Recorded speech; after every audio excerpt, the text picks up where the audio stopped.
There's a nourishing, nurturing, life-giving quality inside of us and all around us. And even in times like now, when the world is falling apart, when we feel like the uncertainty of life is way stronger and more intense than the stability and the grounding energy inside of us and around us.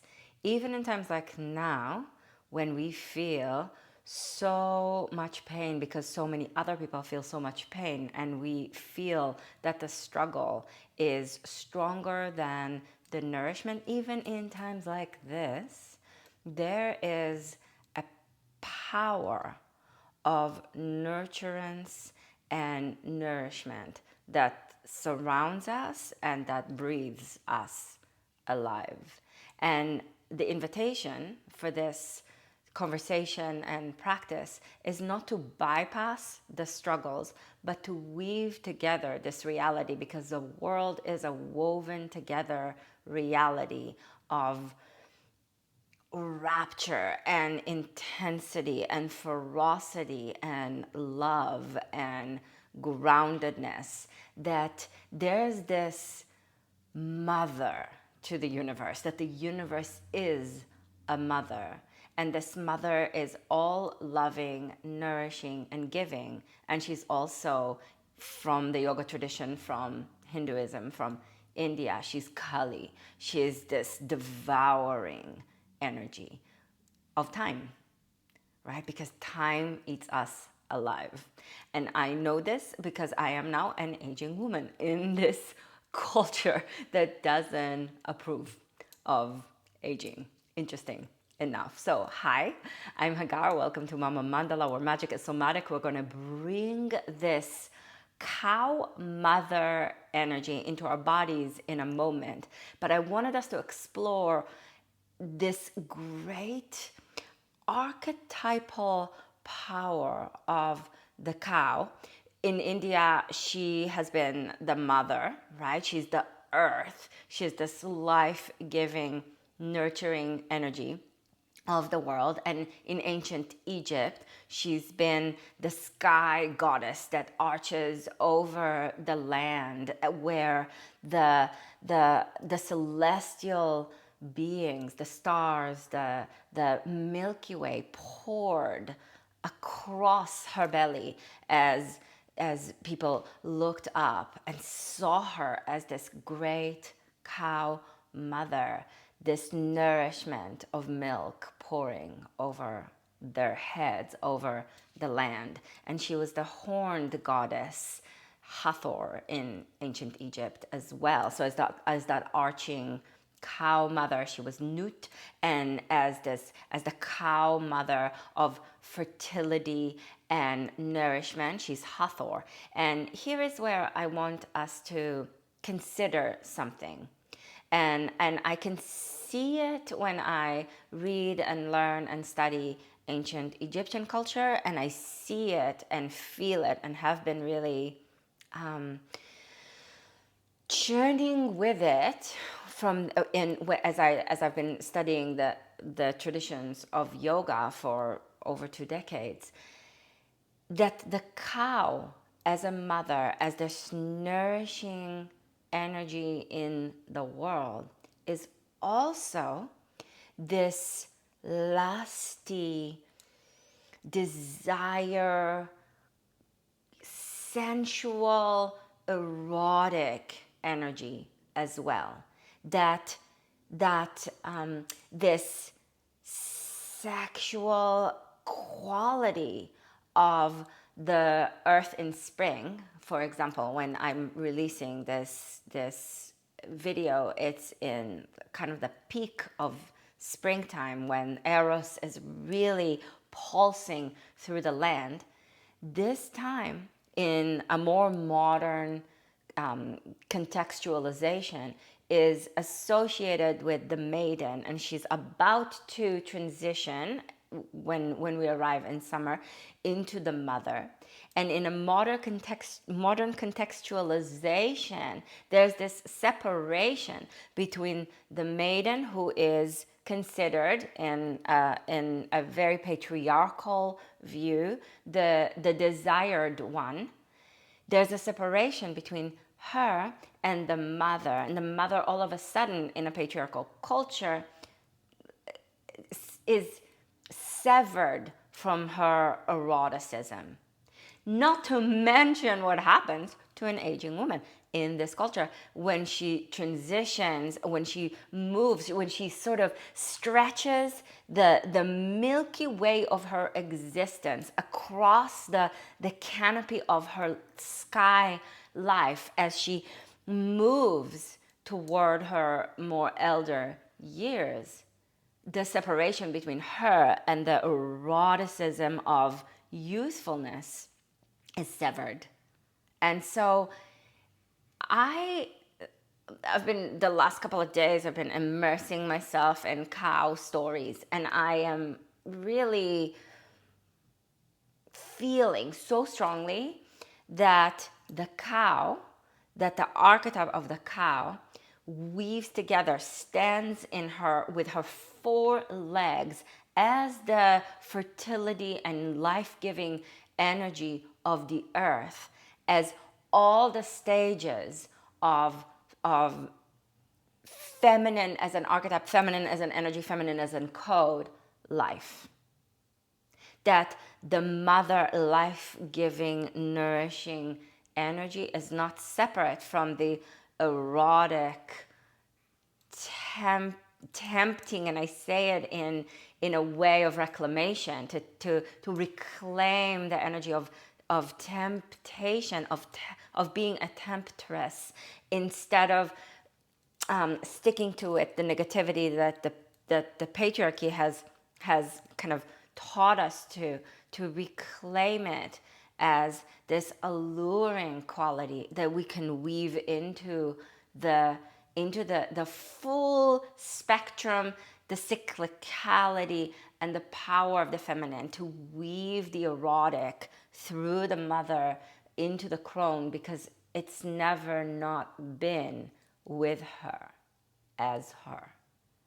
Just something light and fluffy for us to play with. So let's bring that for a moment into the body, this nourishment that is not separate from sensuality. And I think that as I'm releasing this is like kind of peak Taurus season. This is something to anchor into, this archetype of the cow or the bull, if it's Taurus, is an invitation to weave together the wisdom of earth, of groundedness, of nurturance, into the eros, the pleasure, the deliciousness, to weave it together because it's never been separate, to maybe even untangle some of the woven tapestry, to recognize that the thread is not, it's not 3 threads that weave together maiden, mother, crone, but rather one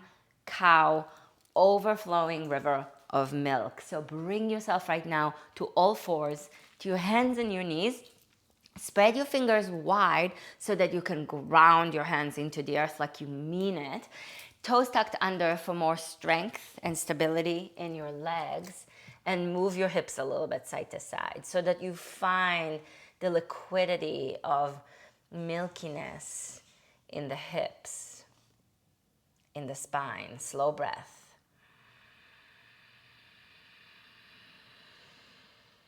And you can make circles with your hips as you breathe.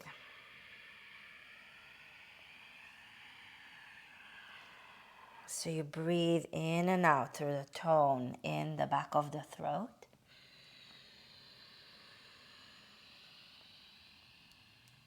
Giving the river of your breath this quality of steadiness. Change directions.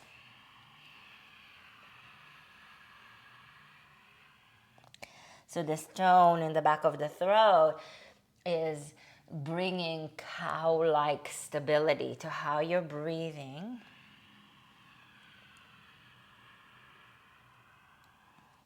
So that you're bringing both fluidity. Inhale, start to do a little bit of cat and cow. Reach your hips back, chest forward. And exhale, look towards your navel and round your back. So you're weaving together stability and fluidity. So the cat is rounding the back and the cow is arching the back over the land of your life. Arching and stretching. The inhalation brings you into cow. And the exhalation catifies you. Yeah, I turned it into into a word. One more. Inhale, reach your hips back and your chest forward. Cowify your life. And exhale, weave, join the cat into the movement. Bring your spine to the space between cat and cow for a moment. Press your hands into the floor, slow breath. And with an exhalation, reach your hips up and back into Adho Mukha Svanasana, downward facing dog. Slow breath in.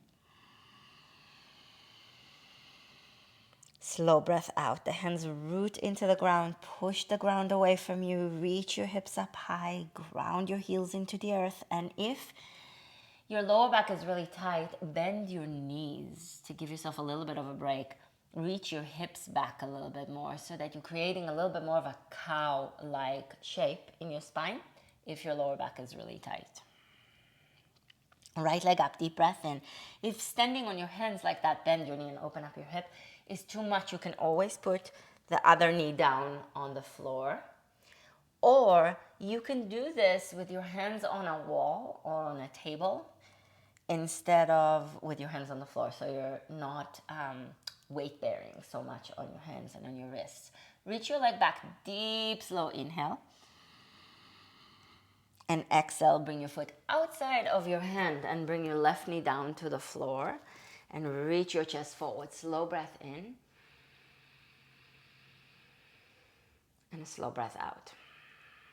And the cow is a symbol of creation, of creativity, of creative power that stretches and flows, again, like a river of milk between the different stages of life, between different archetypes, between different parts of ourselves, between different aspects of life as we experience it in the world. Deep breath in. And exhale, stretch up and back, downward facing dog. Ground the hands, especially through the inner edges. So the knuckles of your index fingers will tend to lift up, root them down. Left leg up, deep breath in. Exhale, bend the knee, open up the hip. You might feel that the right side of your body tends to collapse a little bit when your left leg stretches toward the right like that. So lift the right arm bone, lift the right hip bone, create a little bit more support on the right side of your body. So bring the cow into the way that you shape yourself in these positions so that you can bring this stabilizing quality also into your life. You bring it into your body, you recognize it in your body, reach your leg back, deep breath in, and then you can bring it into your life. Exhale, bring your foot outside of your hand and bring your right knee down to the floor. Slow breath.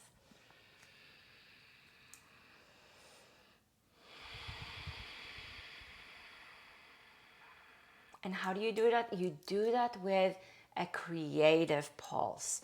You do that with the creativity that is in your DNA, in your ancestral lines, in your body. We all are creative beings. Slow breath in. Slow breath out.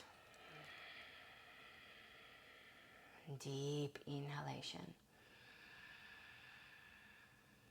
And exhale, up and back, downward facing dog, hands grounded, tips of the fingers rooted into the earth, the inner edges of the hands root down. Inhale, bring your knees down to the floor and please keep your hands rooted, especially the inner edges that will want to lift up. With an exhalation, as you press the inner edges of your hands down into the floor, bend your elbows and send your chest forward and down. So the chest kind of goes toward the space between your hands. Keep the inner edges of your hands rooted and lift the heads of the arm bones, the top part of the shoulders up off the floor. And keep the heads of the arm bones back as you bring your hips down and lift your chest forward and up into cobra. And let the cobra, if it feels good, undulate a little bit side to side. Bringing you back into that liquidity, into that fluidity of your being. Slow breath in. Exhale slowly up and back. Adho Mukha Svanasana, downward facing dog.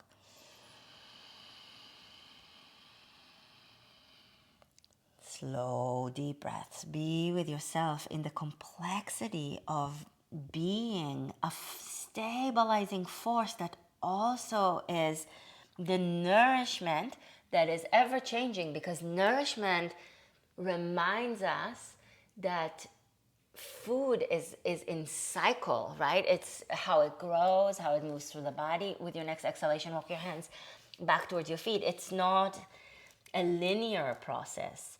If your legs are tight, the backs of your legs are tight, you can bend your knees. Inhale, look forward halfway up. Put as much weight on the balls of your feet as you do on your heels. Exhale, fold back in. Inhale, look forward halfway. Find the cyclicality of your being. Exhale, fold back in. The milk of the mother moves through in cycles. Inhale, look forward, halfway up. The baby, the calf, drinks the milk. Exhale, fold back in and empties her breast out. And then there's that generative, magical power that makes more milk. And how it's made is in relationship to the baby, to the calf. The milk is made by the mother, but it's made by the baby. And there's this exchange and this, again, the cyclicality that is so incredibly magical in the way that our endocrine system works. Wow, it's mind-blowing. Inhale your fingers behind your back. I can't get over it. Stretch your arms over your head and breathe. I know you're feeling your hamstrings. I feel mine. Slow breath. We got this. Draw the heels energetically back, so the backs of your legs strengthen as you stretch your arms over your head. If this is too much on your shoulders, you can bring a strap or even just a shirt to hold behind your back like that, so your hands are a little bit more separate, but you're getting that big, deep shoulder stretch. With your next inhalation, bring your fingertips to the floor and look forward. And exhale, walk your hands forward and bring yourself again into downward facing dog. Ground the hands, reach your hips up and back.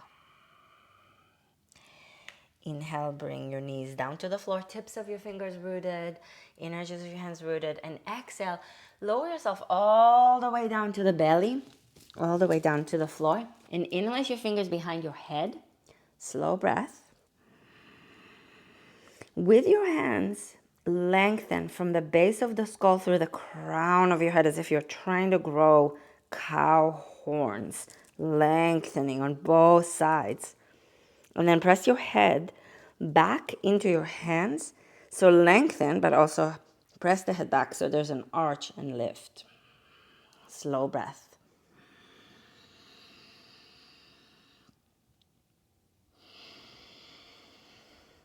Deep breath. Lift your chest. Slow exhalation. So you're weaving together the contradiction of length and pressing the head back, the strength and the extension. Deep breath, the stability and the elongation, the fluidity. Exhale. Place your hands by the sides of your chest. Bring yourself to cow. Inhale. And exhale into dog, Adho Mukha Svanasana. Slow breath in.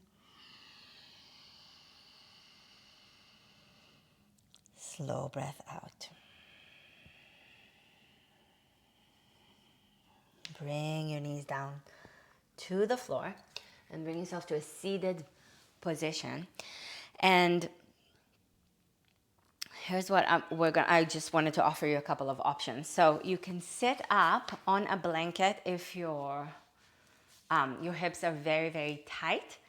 Sit up on a blanket and elevate your hips a little bit so your lower back is in a better situation. You can even do this by sitting on a chair or on a couch, on the edge of a chair or a couch, okay?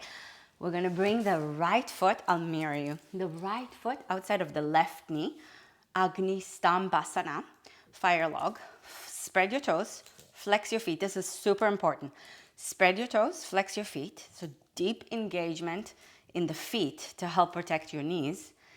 And then stack your shins on top of each other. And that might not be a possibility for you, okay? So if you need to, you can put the left foot on the floor. So the right foot is in Agni Stambhasana, in fire log. And lift your chest, reach your heart up towards the sky and help your lower back lift up by leaning into your hands a little bit. But if this is okay for you and you're here and your shins are stacked and you're really flexing your feet and spreading your toes to protect your knees, you can start to fold forward. Slow breath. Reach your spine long so that it's less about taking your head to the floor and more about reaching your chest forward. Does that make sense? Because if you take your head down, you're really rounding your back. Now, your back is going to round a little bit. It's a forward bend. That's part of the deal. But we want to make sure that there's a bit of a lift in the lower back. So you're not just rounding. You're creating a bit of a flex in the spine. Okay? A bit of an extension that goes all the way from your tailbone toward the crown of the head.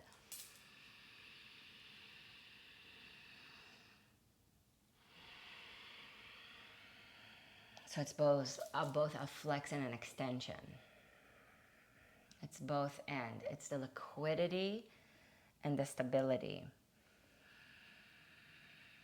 Slow breath. And I love doing Agni Stambhasana right now, the fire log pose, because it reminds me of how in India the fire is started with cow dung. You know, they use so much of the cow is used in India. It's incredible. So the cow dung is used as part of the lighting of the fire. Slow breath. And the churning of the milk of the cow to make butter is really the churning of the inner world as we stir things up in our practice, as we bring in ideas, as we turn our attention inside, as we listen deeply to the breath, things are stirred.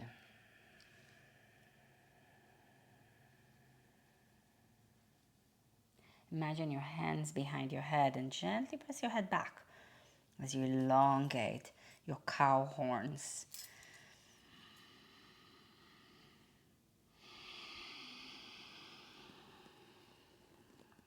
Reach your chest forward. Inhale, come up.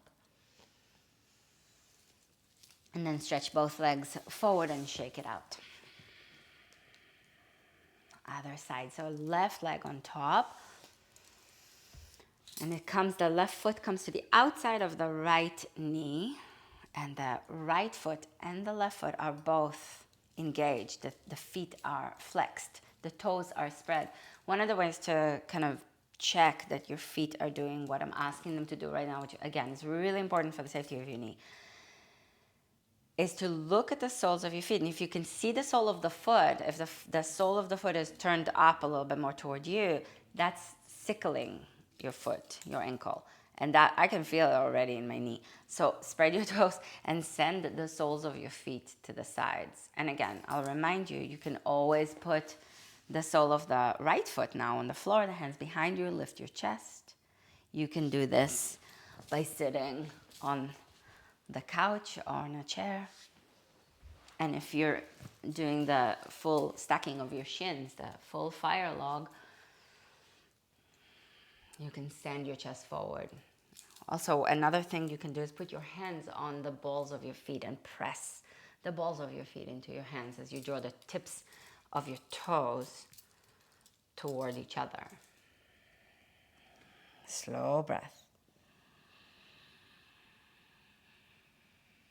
And the symbolism of the cow, and I'm using words like symbols and archetypes because they really are helpful for us to access it. But I want us to also expand the way that we think about it and the way that we interact with these concepts, because they are archetypes, so they live inside of each and every one of us. But as archetypes, they also live as the breathing, living earth, as the living, breathing history of which we are a part, as this part of the story of humanity and the more than human world. And our relationship ancestrally with cows has been, it's ancient. And I'm not talking 5,000 years ancient. Like, I'm talking way older than 6,000 years old of ancient Egyptian stories. I'm talking 38,000 years or so since this engraved stone, that's the wild cow engraved into stone, this art piece that a human made 38,000 years ago. That making art, that creating something, the ability to engrave something into stone, is directly connecting to the cow mother, to this creative, milk flowing capacity to nurture and nourish the world and the imagination, the way that the world becomes more of itself through how we envision things. And that can be, inhale, send your chest forward to slowly come up. That can make wonderful things, and that can also create distortion and perversion, right? Like, our creativity can go in the direction that makes things that are not so great for ourselves and for the world. So the cow is this bridge, this invitation to go, well, what is nourishing, right? Like, creativity can flow in all directions, but what is the nourishing direction? We're going to do cow face pose. So right leg on top. I'm going to give the variation for the more open hips, and then I'll give you a couple of others. So we're going to take the right leg on top. Right leg goes on top. Right knee on top of left knee. So it's a little bit more ferocious than Agni Stambhasana, than fire log. This is going to lift your right hip up off the floor a little bit. So here's what I invite you to do. Put your hands down, lift your hips up, take your left hip to the left, and then widen the right hip to the right. And now you're a little bit more of a broad situation. Spread your toes. The hips are more broad. And again, there's stability, but also through that, the ability to be more fluid. Spread your toes. Soles of the feet push to the side. Slow breath. And you can fold forward if that feels okay for you. Now, you may feel like, lady, this is insanity. You're crazy, right? And I hear you. I'm with you. It is a little bit of a crazy open hip situation. What you can do, so if you're feeling like you can handle this, you can fold forward. If you feel like you can't, you can lie down and have one knee over the other. And if you have the openness in the hips for this, you can hold your heels. This is more intense, so you can hold your ankles. You can hold them from the bottom, but I feel like if you go from the top, it gives you a little bit more stability, supports you a little bit more. And if this is still too much and you're feeling like, no, I'm just gonna skip, pause the video, go somewhere else, go drink some milk, don't. I got one more option for you. You can sit on a couch or on a chair and spread the toes of the bottom leg, the left foot, and ground it into the earth. Spread the toes of the right one, and you're just having one knee on top of the other, and you're sitting. You can also put your hands behind you to give yourself a little more support. And breathe.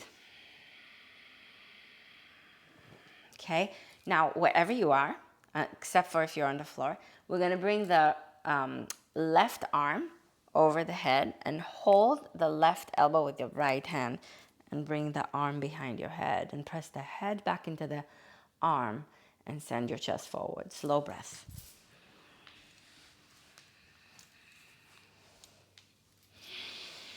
So I'm not going into the full variation of Gomukhasana, of cow face, with the hand behind the back and the clasping. It's a little much, so just the arm behind the head. And breathe. If you feel very comfortable and you're familiar with it and you know how to take care of yourself, you can have your hand behind your back. Slow breath. Head presses back into the arm.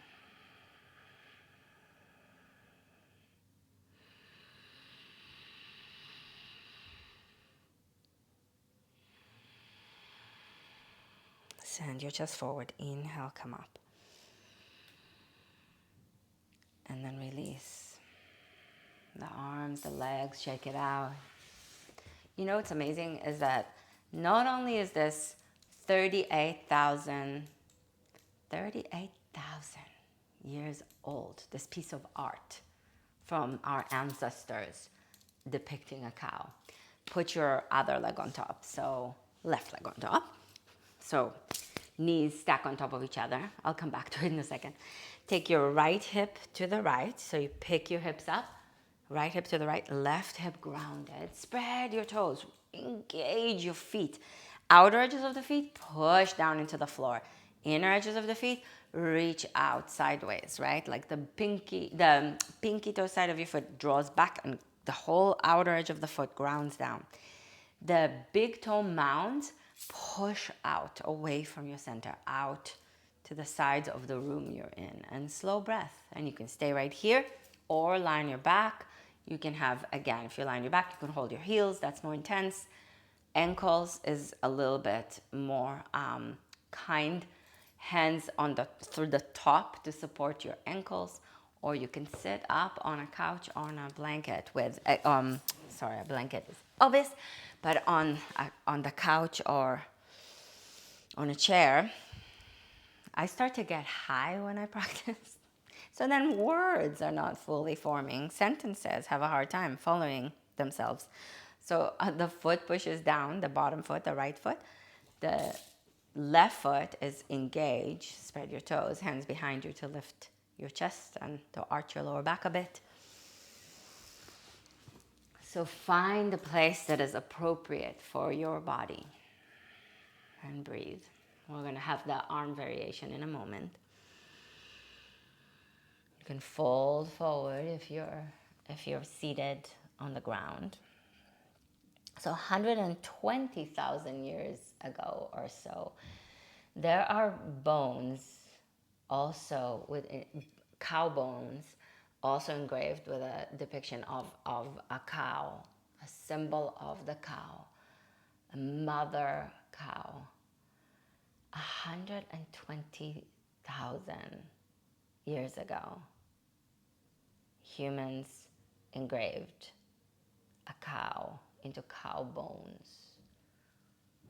That most likely the idea is that these were not tools used for working something. These were tools of ritual.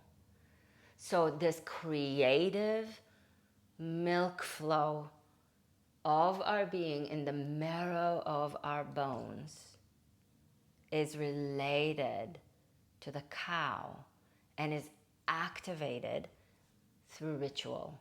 That ritual roots the human into their creative power and activates this nourishing, fertilizing force from such a long time ago, still pulsing in our blood vessels, in our hearts. Right arm over the head. Press the head into the arm, into the upper arm, and fold over the leg a little bit more deeply if you can, or stay seated if that's what your lower back needs.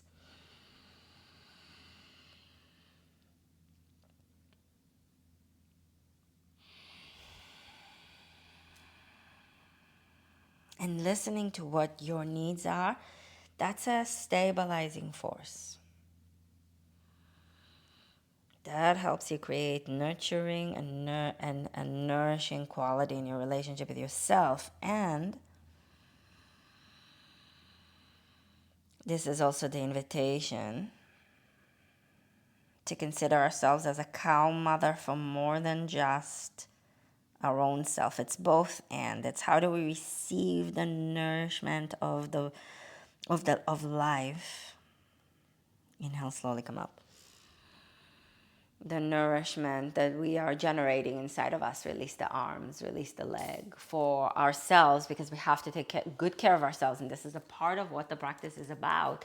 And stretch your legs forward, flex your feet,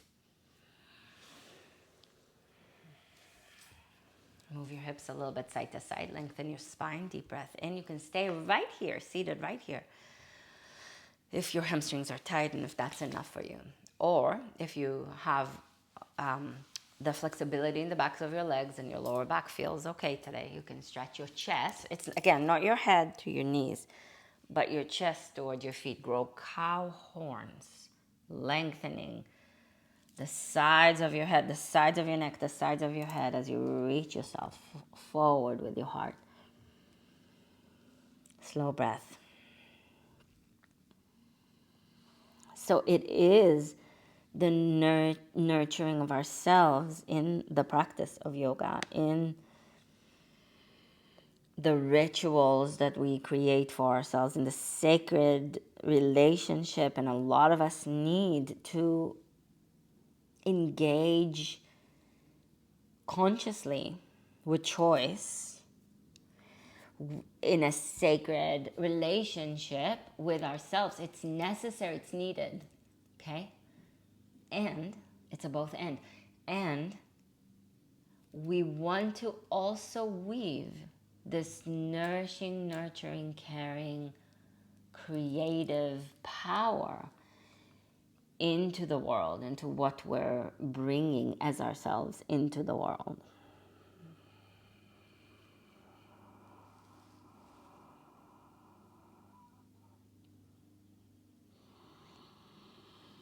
So it's in human-to-human relationship.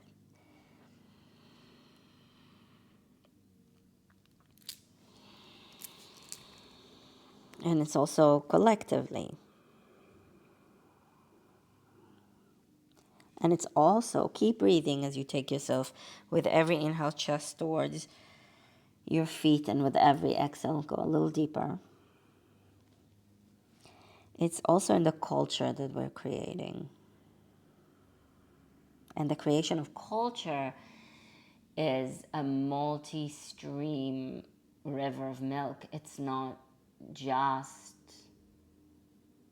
what we do in the world. It's not just what we do with ourselves. It's not just what we do in our relationships. It's a crossing, a weaving, a continuous engagement, a churning of the ocean of milk, which is a very famous Hindu story. In this ocean of milk, that both the demons and the gods will tell at a different time. Both the demons and the god are necessary for this journey. So both your shadow and your lights are necessary for the churning of the ocean of your being, for this growing process. Inhale, send your chest forward to slowly come up.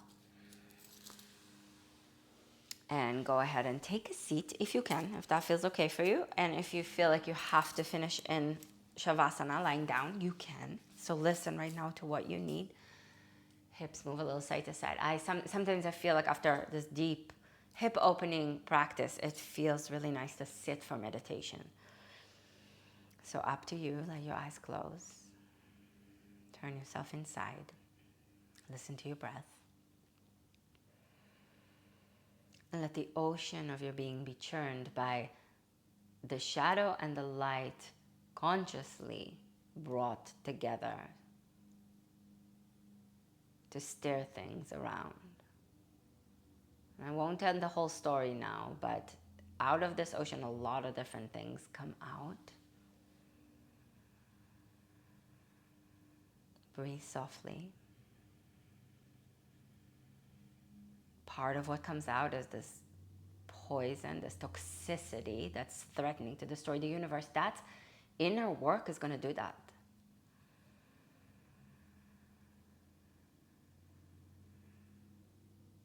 As you turn yourself inwardly, as you churn the ocean of your being, things are going to come up, and not all of them are going to be pretty. And you're still going to have to find a place for them. You're going to have to figure out what part of you, what part of the world. We're going to have to figure out collectively who to call upon, what parts of our being, what parts of our society, what parts of the earth to call upon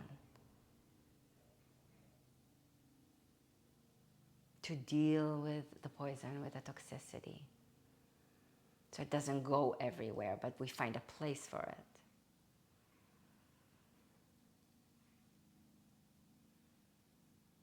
And this toxicity is inside all of us and around all of us.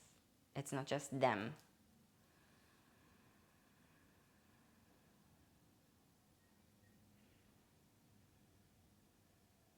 And part of what comes out of this ocean, again, a lot of things come out of this journey, but part of it is a wish. One of the things is a wish-fulfilling cow.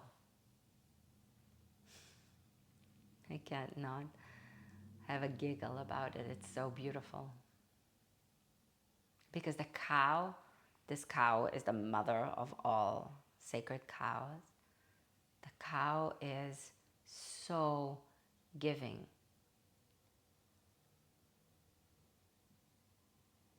So nurturing.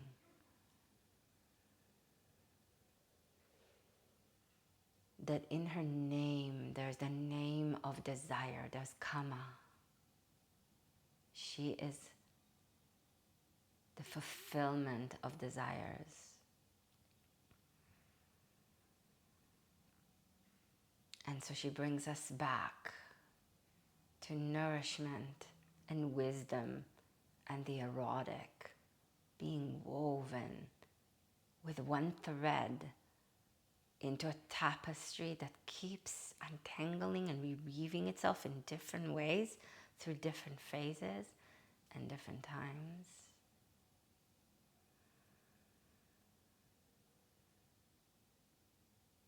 Every breath brings you into this relationship with a wish-fulfilling cow, a mothering, a wisdom-spreading presence.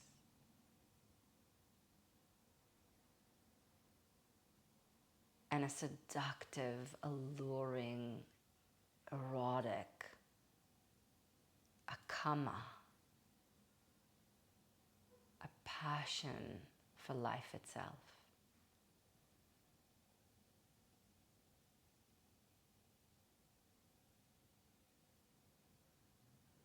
Every breath is a weaving.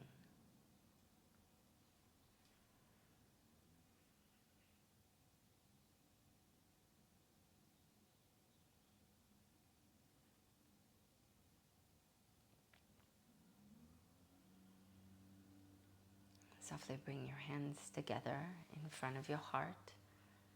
And then as you join the hands together in front of the heart into Anjali Mudra, into an offering, feel your hands with one another in this moment.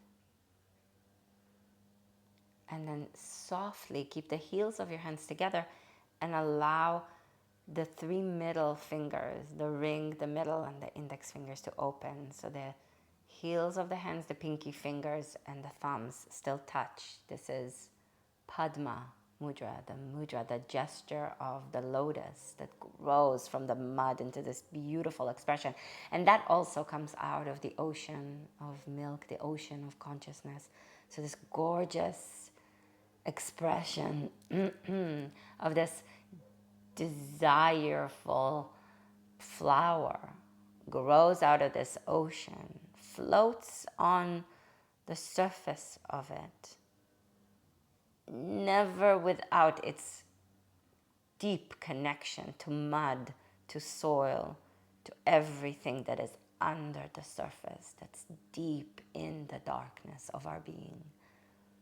And on top of this lotus sits a goddess, the goddess Lakshmi, the goddess of abundance and prosperity and well-being and wealth.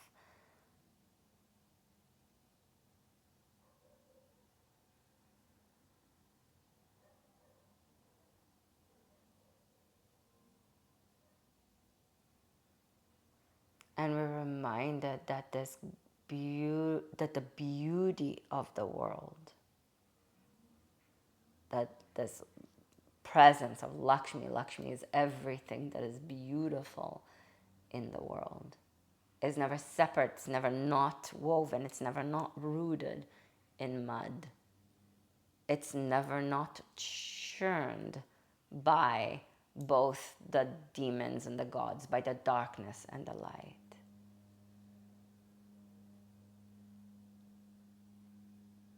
It's never not coming out of the very same ocean of milk and of consciousness that generates and gives us also the halahala, the great poison, the toxicity that also threatens to destroy us.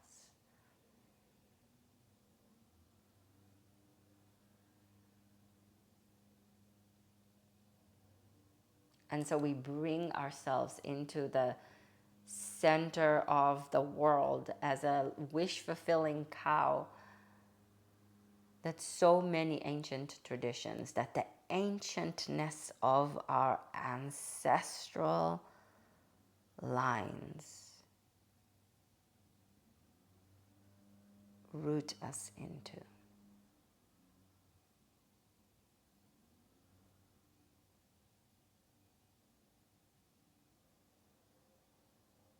And we invite this creativity to become a deep offering that we make through our lives to ourselves and to the world every day.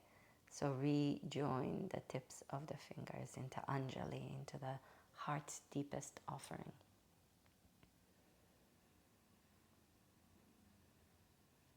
And there's a bija mantra, seed mantra in Sanskrit, Shrim, S-H-R-I-M or E-E-M, Shrim. And it's the radiance, the beauty, the nourishment, the prosperity, the life-giving power brought through this seed that expands itself into expression.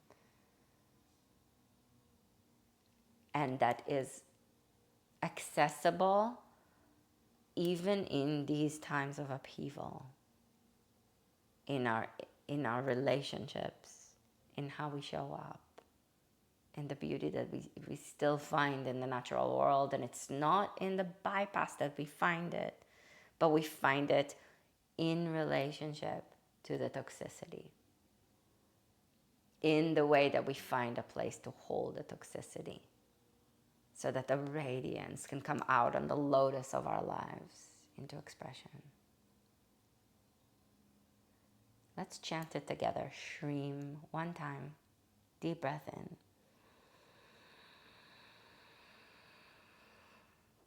Thank